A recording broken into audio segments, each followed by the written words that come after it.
In this neighborhood update, we are coming back south between the miles 2 to 4. These four areas, Halliday Lands, Mosquito Coast, Island Park Estates, and Boca Ciega, make up one of the biggest areas on the south side. We share even a neighbor testimonial of the area. This area starts here at Victoria House, and to the left, the new public hospital, which has now started to be built. The foundation has started, so let's go. How about road accessibility? Well, first of all, the paved road ends right here in front of Mahogany Bay. Right now, the road further south can get a bit rough when it comes to the rains, but unconfirmed rumors have it that the San Pedro Town Council will be working on the south side to paving the main access road here. Now, the time frame of when that will start and when that will finish is still very much undefined, but I truly believe that in the next year or so, you'll be looking at this road being turned into paved accessibility. How about utilities, water accessibility, internet, cable, and electricity? Well, right to the left of me, we have the BWS water plant right after Mahogany Bay. There's also electricity access all the way down from here to the very south end of the island, as you have also seen on my Club Caribbean neighborhood video. And with that, there's also accessibility to the internet and cable. We'll take you through to currently see the accessibility road from here. Let's go.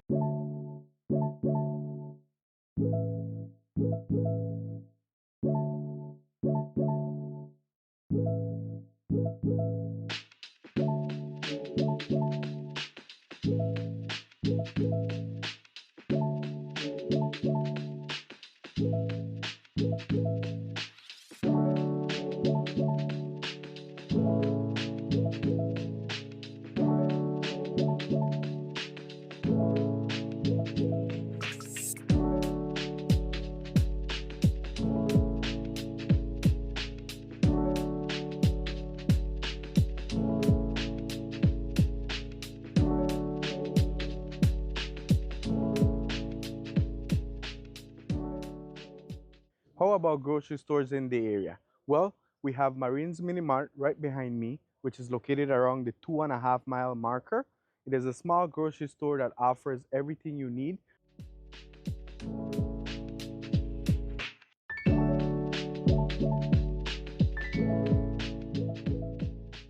And then there is this quick basket store located right before Mahogany Bay. It is also important to note that at 1.5 miles south, there are stores like Marina Supermarket and Superbuy South, and at 1.75 miles south, there is a veggie shop and Caribbean chicken poultry shop. All these well before having to go all the way into town. How about restaurants and bars? Well, in total, there are 8, all with different styles and vibes. Starting off with Fonda de Nilo, which is Argentinian. Secondly, Palmia at Victoria House, which offers exquisite high-end lunches and dinners. Thirdly, we have Drink and Drive, which also has a golf shooting range. Fourthly, there's Toast in the beachfront, which is one of the most populars in the area. Fifth, we have Someplace South, which is very well known for a 2 for 1 mimosas. Sixth, we have Black Orchid Restaurant, which is a much more fine dining restaurant, and I have only heard great things about them. Seventh, we have the Happy Tequileria, which offers Mexican style food. And lastly, we have Stacks. They are all offering their unique food plates, drinks, and specialties, like Stacks that has Hazel, the beloved princess of the bar, and offers an outdoor sports bar feel with delicious bar food options and a great crosswind, located right behind Ocean Edge. Now, when it comes to condo complexes where you can buy and live or rent, there are about 10 in the area. We will be showcasing them to you and the price points on them. If you'd like more information regarding the homes, the lands, or the condos that we mentioned and spoke about, there will be a link in the descriptions below for you to request that information. First, we have Terra del Sol. It's a small condo complex that does hotel nightly rentals. Secondly, we have Caribe Island, also does short-term nightly hotel rentals. Thirdly, we have Sunset Beach, which also does hotel nightly rentals. Fourthly, we have Miramar, which only does long-term rentals. Right after Miramar, there's Serenity, which also does only long-term rentals, unlike Tranquility Beach, which is right after Serenity. After Tranquility Beach, you have Lighthouse. A little after Lighthouse, you find Pelican Reef Resort, which does hotel nightly rentals and is one of the top small resorts in the island. Ninth, we have HolChan Reef Resort, which does nightly hotel rentals. And 10th, we have Ocean Edge, which also does short-term rentals and is one of the most luxury large condo complexes in the south side. Now here is what prices are like for condos in the south side of San Pedro.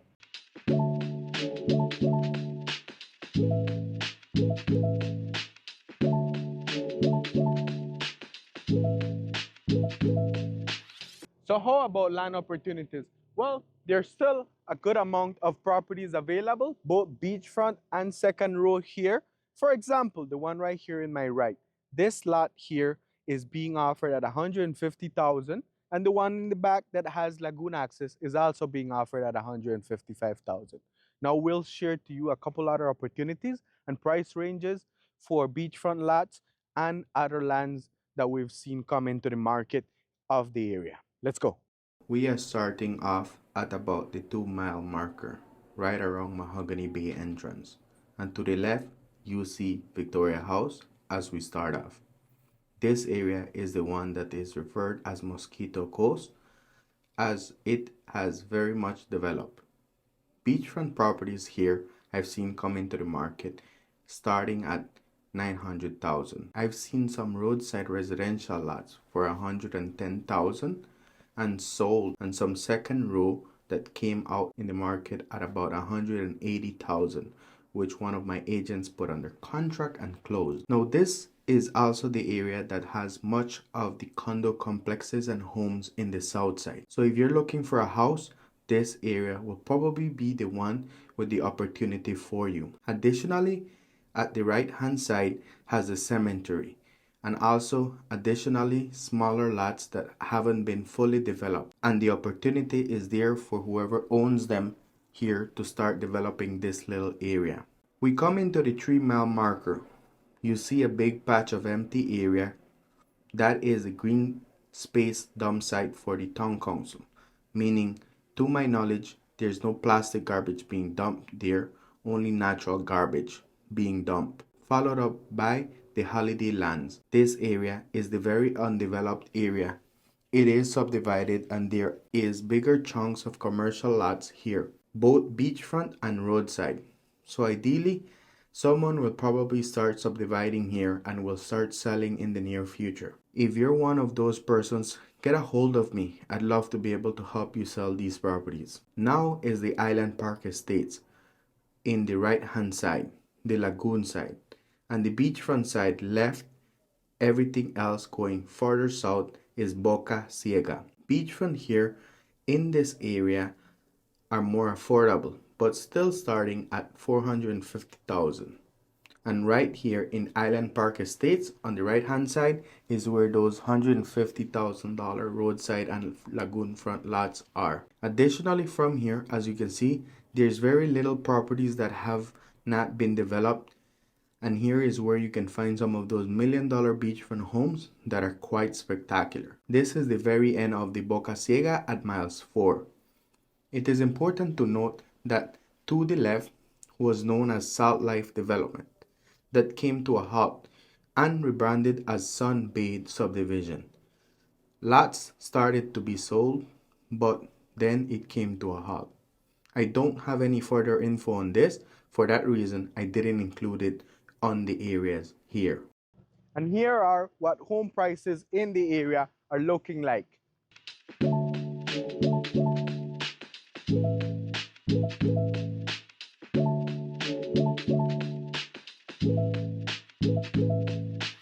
And like every area in the island, there are always pros and there are always cons to them. Let's start with the pros. First of all, this area is an established residential neighborhood. Now, there is no zoning in Belize and there is no zoning in the island, but the general consensus for the area is that it is very much a close-knit residential community. It is also relatively very quiet compared to main downtown San Pedro on the north side, with a lot less traffic in the area. The area is no longer just up and coming, it's already established and it's relatively well striving. And lastly, with the 24/7 neighborhood watch, it is one of the safest neighborhoods in the island. Not to say that the entire island is unsafe, but this neighborhood relatively stands out as being very, very safe. Now, the cons. While this area is well established, that does mean that the prices are not level entry. Secondly, there's a lot of still undeveloped land back here, and while there are mosquitoes throughout the island, this area sees a relatively larger number. And I'm speaking of from experience.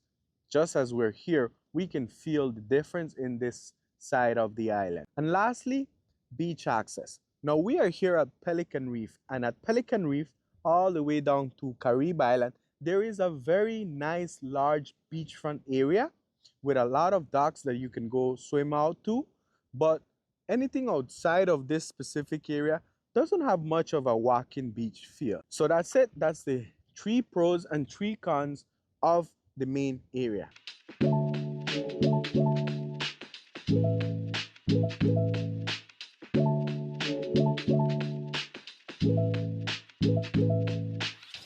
We're with a local neighbor of the area. So, Miss Kate, how long have you been in the island? My goodness, I moved here back in May 2010. I came from England and thought it would be a good place to try out, and I never left. I find your story, because I've heard it, but my people in my YouTube haven't, and it's very peculiar. Tell us how you decided to make San Pedro your home. The short answer is we Googled it. As everybody does when you're looking for a place.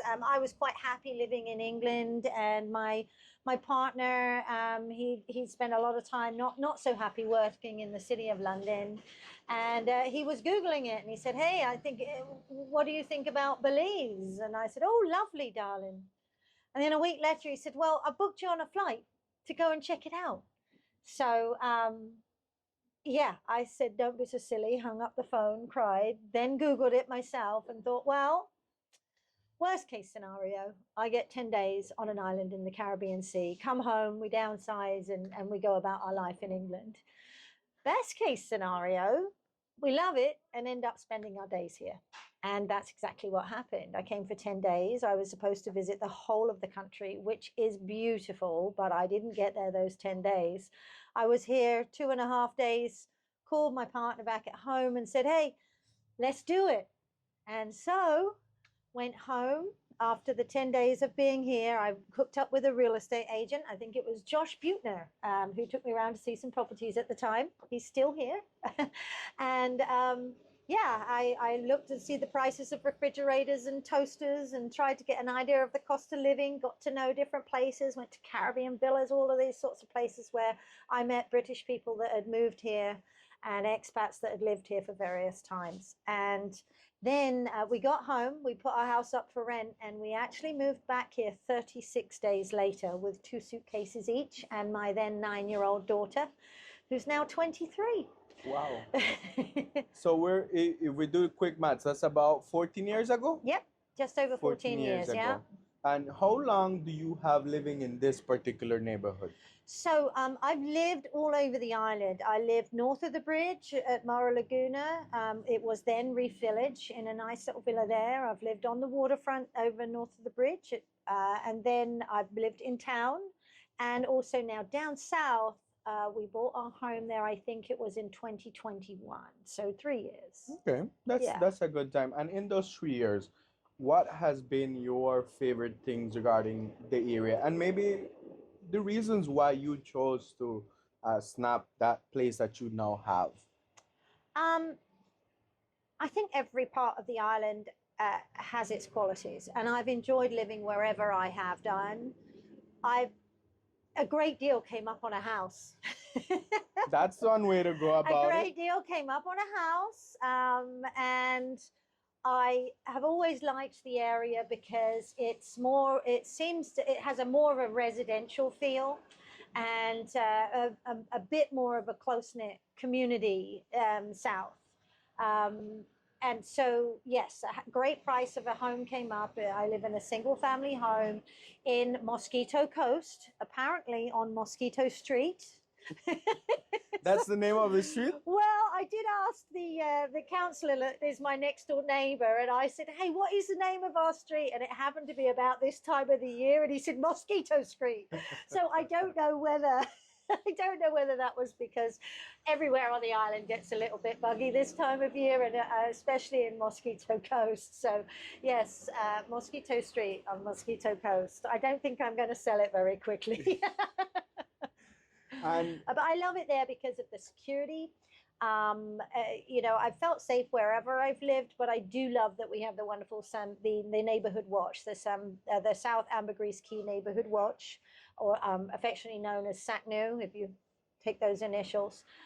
They are a non-profit organization that employ 5 guys and which have 2 golf carts and a small little neighborhood watch security hut, and they police the area 24/7 and drive around in their golf cart and just making sure everybody that's there has a purpose to be there and isn't there for anything untoward. Obviously everybody can visit the island and walk the beach, but some people aren't there for the best of intentions, and so we don't see any of that. We're in a very safe, secure area, and we all know the guys, and as a community, the fact that we have that neighborhood watch means that we also have the opportunity to get together once a month.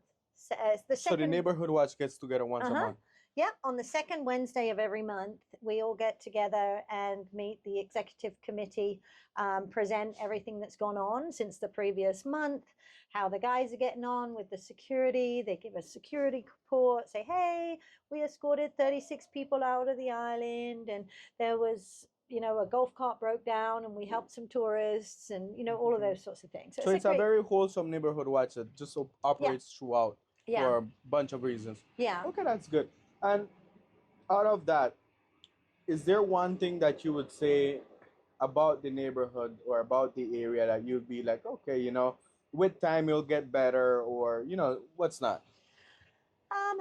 I think obviously mosquitoes are everywhere. They don't actually affect me so much anymore. They're just aggravating. I guess you maybe have grown immune to them after so much. They don't like me anymore. They've got you visitors coming down. They've got fresh blood.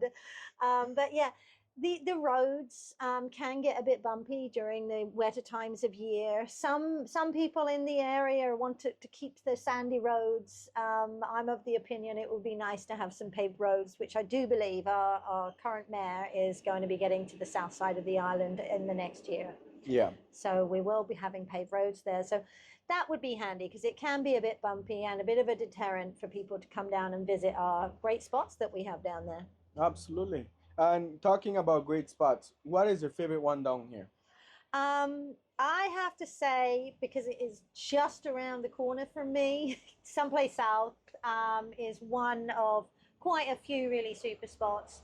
I love it because it feels like a place where we meet as a community. They have live music most days of the week. They only close on a Monday. We have our neighborhood watch meetings there. So if you don't go out very much, you always know that on that Wednesday, second Wednesday of every month, any resident that lives there will be there, and you can catch up with all your buddies if you don't see them. I still work. A lot of them are still retired, all retired. So I love that. And also the owners there do a fantastic job in doing fundraisers. And I say fundraisers because they are to raise funds for various different organizations. They really do have a heart for the community, but they are fundraisers. People get together and they do the what is it, the Kentucky Derby, Yeah. where people dress up and actually do dressage themselves. They do poker runs. They organize wine evenings and tasting nights. They have So there's a very close-knit community Yeah. feel within the Yeah. neighborhood if you're living Yeah. there either full-time or snowbirding. yeah, Okay. yeah, All right. that's good. And I love the beach walks. If you don't need to go to a bar, but you have got a lovely beach walk. Absolutely. Where you can walk, a good mile or so on a nice beach. Yeah, It's we're really we're pretty. gonna show all of those Yeah. features about the area to our It's viewers. pet friendly too. I have 3 dogs. Yeah. So that's quite nice that everybody, quite pet friendly in that area. Okay. Well, thank you very much, Ms. Kate, for sharing your experience and for sharing Thank your you. view of the area. We always love to highlight everything that we can about a specific area to drive traffic. And like you mentioned, one of the things you mentioned that I like very much is that you've lived in different areas of the Mhm. island, and you've always had a good time in every area. Yeah. But when you come to the island, you just naturally end up going for a specific area, and you just end up liking it. Some people feel like they might like the north side more than the south side, and they come and they realize it's the south side they like better. Now we are at the very end of the area, at the 4 mile marker, at the ending of the Boca Ciega area as well. We've shown you all the great things the neighborhood has to offer, but there's still very much more that can be done in the area. It's already very well established. It's already very well thriving, as you've seen. If you'd like more information regarding the homes, the lands, or the condos that we mentioned and spoke about, there will be a link in the descriptions below for you to request that information. Remember to stay on the loop of everything new in San Pedro. Don't forget to subscribe, like this video if it brought value to you, and hit that notification button so that you don't miss out on any of our new neighborhood update videos. We'll see you on the next one.